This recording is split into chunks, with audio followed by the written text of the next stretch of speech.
So you're going to Disney or any other theme park in the middle of the summer. How on earth are you gonna survive? See what we pack in our park bags when visiting all of our favorite amusement parks today on This Happy Place.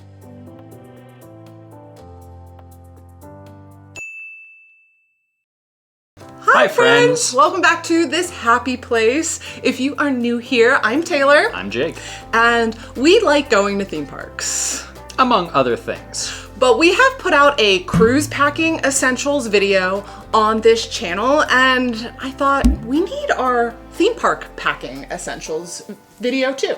Yeah, it's a pack with me, but not really because we just got back, so unpack with me kinda. Basically our park bag essentials and how we make it through some of the hottest days in our favorite theme parks. If you haven't already, make sure you are subscribed. We have lots more travel content coming out super soon, and we would love to have you join us. Come along, we're real fun. But I think we just need to jump right into it. And the first thing we're gonna cover is what kind of bag we like to take into the theme park. So we have three we kind of cycle between. All of these are going to be mostly when we're going just by ourselves. This does not include when we're taking our toddler because the stuff just is insane when you take a toddler. Game changer. But the first bag that we have been using for years and years, especially in Disney, the snack pack. It's our snack bag. We actually are going to be retiring this guy soon because the straps are ripping off. Getting a little iffy. But this was just a fun bag for us to take. We like to get the little, they're not plastic bags. They're kind of like waterproof bags and separate things in it because it doesn't have a lot of compartments. But if you're a big Disney fan, they have some pretty cute backpacks, so you can buy them.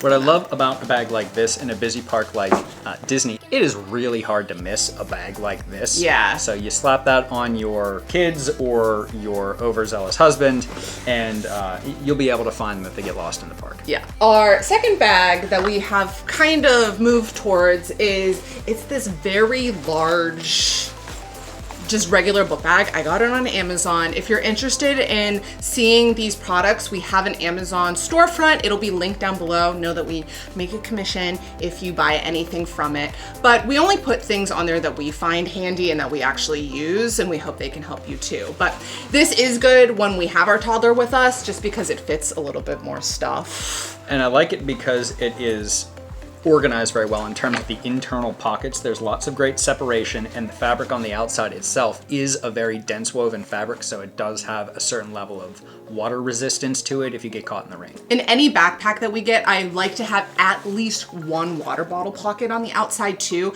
just because if you're seeing your water bottle there's a better chance that you're gonna stay hydrated and continually drink from it rather than it being in the bag itself. So I always try to get one that has that pocket on the outside. It's a simple thing, but remember, this is about survival. Survival. You're trying to make it through the day. One that we have kind of been using more and more, especially when it's just the two of us though, is this black waterproof bag. We actually got this for our Alaskan cruise in 2021 and found that it was really helpful there because we were constantly exposed to fog and mist and light drizzly rain. But for what we do, it is particularly helpful. We carry a lot of camera equipment with us, so it's good to be able to know that it's going to be dry in a waterproof bag. You can't carry a ton, but it fits more than you'd think. And then we don't overpack too.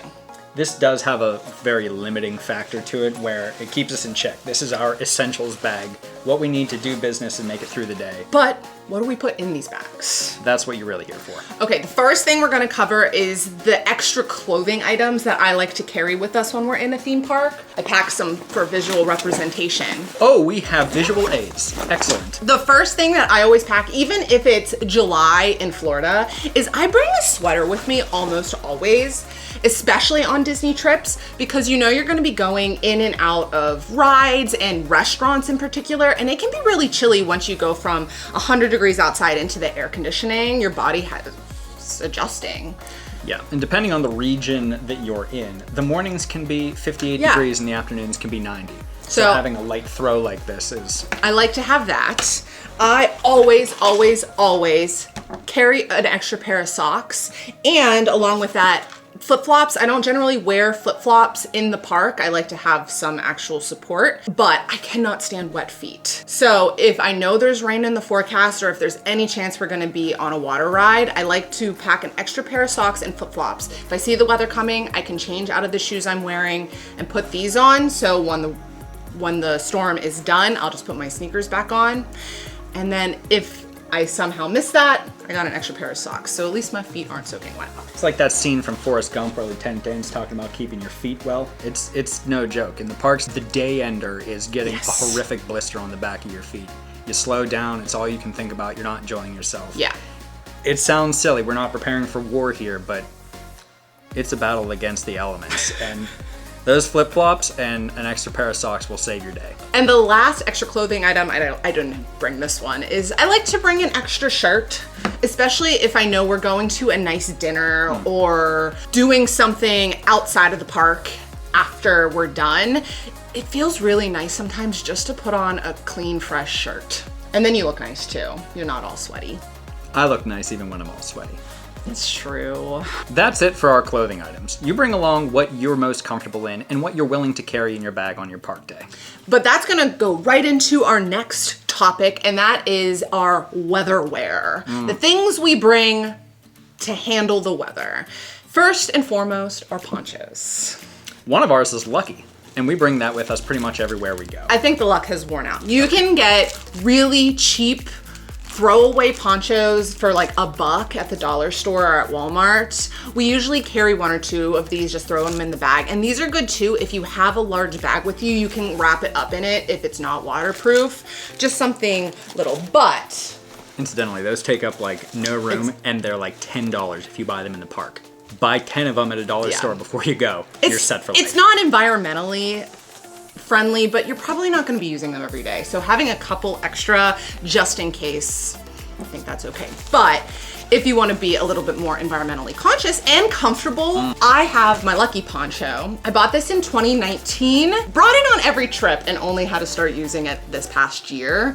It was lucky, it kept the rain away, but the luck has worn out. But now I have an awesome poncho for when it rains. These reusable, stuff inside them, selfable ponchos are the epitome of like beauty and tactical and functional all in one in my mind, because you can squeeze all the air out of them, stuff them down in the bottom of your bag. They zip themselves up. When you're done with them, you can roll them right back up, put them in the bag so all that wet poncho stuff's not getting on all your other stuff, versus just having a loose one that you have to throw in. I love these things. What I like about this one too is it actually has a zipper, so it's a lot easier to get in and out of, and you don't have to pull it over your head. You can kind of put it on like a jacket, but it functions like a poncho. You can also bring just a raincoat, but that's gonna be a lot warmer. This allows you to breathe a little bit more. Along those lines, we always bring an umbrella. It's just another added layer if you know it's gonna be really chucking it down. Just having that so you're not soaking wet can be really helpful too. And you can get really small ones. Yeah, they make like basically pocket-sized ones that'll get you through the worst of a storm. You can also use them for sun protection if you can't find any shade. Cooling towels. As cheesy as it is, people are like, this is just a towel you put on. There is something magical about these things. I don't know what it is. I assume it's evaporative cooling. But you get yourself one of these cooling towels, wet it, wring the excess water out of it, throw it on your neck, throw it on your wrists, whatever. These things are wonders. They're so great. We did Disney when I was like 7.5 months pregnant, and I think the cooling towel is the only way that I got through it. It was so hot. It was like early September, but that thing really, really saved me. They also make fans that you can wear. It's not really our thing. I just prefer the cooling towel. Make sure that you have your sunscreen. You do not want to get horrendously burnt and then have to deal with a sunburn on subsequent days of your trip. I've done it. It's terrible. Don't do it. So bring your sunscreen, reapply. You are not going to regret that. Something that we actually haven't tried yet, but I might, on the next trip, I might break them out, are, wait for it. What else you got in that bag, Poppins? I found these cooling gel sheets. They're actually for if you have a fever or if your child has a fever, but they are these instantly cool gel packs that are sticky, so you can like stick them to your body and help cool yourself off. On the back, they even have for sun. So I like it. I'm intrigued to try one and to see how it holds up on particularly sweaty days. You know, you got that back sweat. Yeah. That swoop. I think it'd be really nice, like right on the back of your neck. Yeah. So that's something to consider too. And just to keep yourself cool and, you know, protected, make sure you bring your sunglasses, bring a hat if you like to wear hats. It'll make walking around a lot easier if you're not blinded by the sun. If you want to wear sunglasses in certain theme parks, you have to have a strap. They have to be attached to you somehow.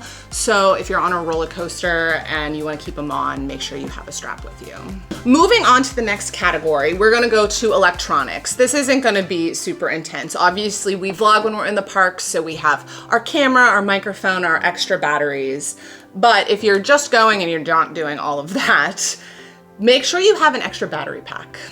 For your phone in particular, or any other electronic devices you need, not just the battery pack itself, but the appropriate cord. This is one of those things that, let's say you charge your phone overnight, you're running your park app all day, and you realize that it is sucking the battery life out of your phone. You don't want to be caught in the park middle of the afternoon with plans of staying late into the evening and your phone dies with no way of recharging it other than buying one of those $30 fuel rods from the vending machines. Just bring a battery pack. You can buy one for the same cost. It'll last you years. And the reason you're going to want to bring that battery pack, Jake said it, is that you're going to want to have your phone with whatever park you're in app. Whether that be the Disney app, whether we did Dollywood, they have an app. We've done Hershey Park, they have an app. You're gonna be using those apps a lot for maps, for getting your front of the line pass. Gauging ride times, Yep. Looking at menus. And you're gonna be using your camera a lot most likely. So your battery's gonna drain a lot faster. Make sure you have that battery pack, make sure you have your phone, and make sure you have the app downloaded before you get to the park. Another thing that we always have is a little med kit with us. All of these parks you're gonna be able to buy, you know, one or two of a lot of these meds in their first aid section or in a gift shop, but we just like to bring along what we know we're gonna use. And the first thing is Advil or Tylenol. We always make sure to have that, whether we're twisting an ankle, banging our head on a roller coaster. There's a chance that we're gonna be sore or we're gonna have a headache, and just to make sure you have that Advil just in case something happens like that. And Bonine. Or Dramamine. Whatever works for you. If you deal with motion sickness, just take it before you get to the park, but we always bring extra in case we're doing a lot of intense rides. We can take another later in the day. I also like to bring along just a few Pepto-Bismol pills or the chewable tablets, because the last thing you want is a case of the bubble guts before you get on a particularly high G-inducing coaster, like squeezing a tube of toothpaste. And make sure you have some Band-Aids with you. As we said, sometimes you get those blisters no matter how well in your shoes are. You're doing a lot of walking, and having those Band-Aids just is an extra layer of protection just in case something does happen.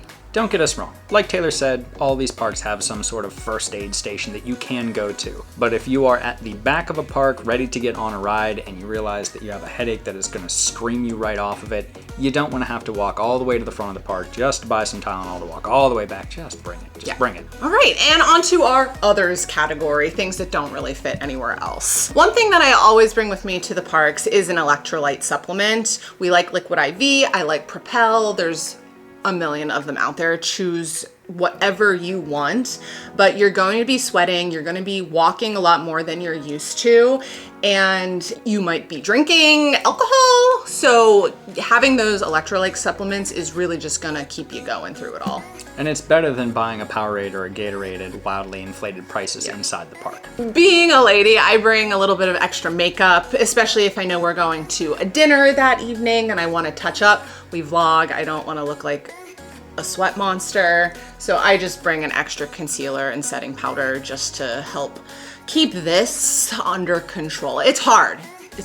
There's so much. This is a little bit of a holdover from COVID times. I don't know if I ever would have done it before then, but hand sanitizer. Since 2020, hand sanitizer has been in each of our bags pretty much everywhere we go.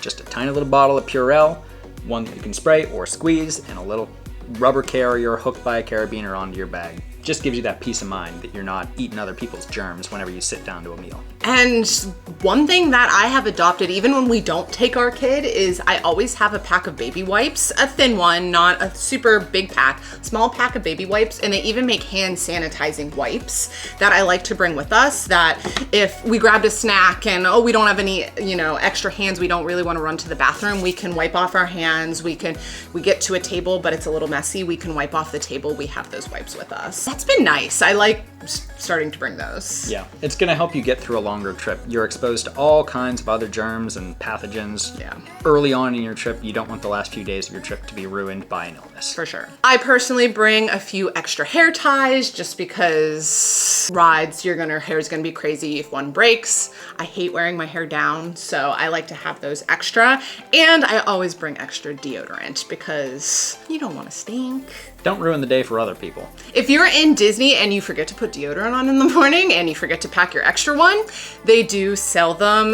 There is the baby care centers and the first aid centers. In one of those two, in each park, you can buy mini deodorant. Wow, that's a really detailed and ask me how I know. Explanation. Thanks, Tay. Sitting at breakfast with all my friends one morning going, oh no. They all go off to ride a ride. I'll meet up with you guys. Don't worry. I gotta de-stank myself. I like to bring a Tide stain pen. They also make shout wipes if that's a little easier. And that's just, I drop food on myself. I'm messy. Well, not just the food. I mean, theme parks in general are messy places. You sit down on something that somebody else dropped food on and all of a sudden you've got ketchup stains on your pants. You don't want to walk around all day, or if you plan to rewear those pants, have to deal with that again later. A stain stick will take care of most of your problems. For sure. And I also bring flossers because, again, you eat and then you get stuff in your teeth. So I like to have a couple flossers so I can clean up a little bit after a meal. If you love street corn like I love street corn, you're going to want to bring some flossers. Let me tell you. And the last thing on our list, you're obviously going to want to bring your wallet with whatever cards you plan to use. A lot of theme parks are cashless, but I always bring a little extra cash too. I like to have it. We've been in Disney when their entire credit card system has gone down and the only way to buy things is with cash. If for no other reason than to reward particularly deserving service at a restaurant or a quick service place or an employee of the park that you feel has given you a particularly excellent experience. It's good to have it for tips, and it's also just a little bit of peace of mind that no matter what, you have a little bit of cash that you can use as you need. Did I miss anything? Probably. Let me know in the comments down below what you think we missed and what you always carry with you when you visit Disney or any theme park. It's super helpful for us and for anyone else watching this video. What could you not be caught without? If there's something that you feel we need to add to our repertoire, let us know. And also let us know what theme parks should we prioritize for next summer. We're starting to think about where we want to go. We have some other trips planned, but we want to know, where do you want to see us visit next year? We got all kinds of stuff coming up, but we're always in the works for what our next season is going to look like. Lots of fun things coming, and we can't wait to bring you along. So make sure you are subscribed, give this video a big thumbs up. Thanks so much for watching, and until next time, stay magical. Bye.